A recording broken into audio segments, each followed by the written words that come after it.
عوام کا تحفظ اولین ترجیح۔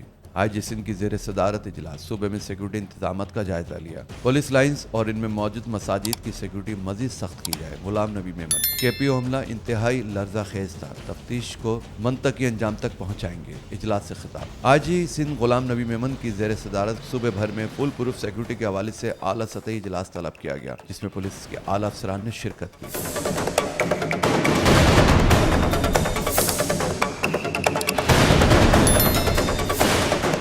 اجلاس کے شرکاء سے خطاب کرتے ہوئے آئی سندھ غلام نبی میمن نے ہدایت جاری کرتے ہوئے کہا کہ پولیس لائنز اور ان میں موجود مساجد کی سیکورٹی مزید سخت کی جائے۔ اہم سرکاری دفاتر، عمارتیں، ٹریننگ سینٹر، اسٹیبلشمنٹ و دیگر کی سیکورٹی پر خصوصی فوکس رکھا جائے۔ سیکورٹی کے مجموعی امور و اقدامات کو ریڈ الرٹ کیا جائے۔ انہوں نے کہا کہ عوام کی جان و مال کا خیال اور تحفظ ہماری اولین ترجیح ہے۔ کراچی پولیس آفس حملے کا واقعہ انتہائی لرزہ خیز تھا، جس کی تفتیش کو منطقی انجام تک پہنچائیں گے۔ وقوعے کی تفتیش کے لیے ہائی پاورڈ کمیٹی تشکیل دے دی ہے۔ آئی سندھ نے مزید ہدایت دیتے ہوئے کہا کہ وقوعے کے شہیدوں کے ورثاء کا خیال رکھا جائے اور تمام زخمیوں کو معیاری طبی سہولیات فراہم کی جائے۔ مزید ویڈیوز دیکھنے کے لیے ہماری ویڈیو کو لائک کریں، سبسکرائب کریں اور بیل آئیکن کو ضرور کلک کریں تاکہ آنے والی ویڈیو آپ تک بآسانی پہنچ سکے۔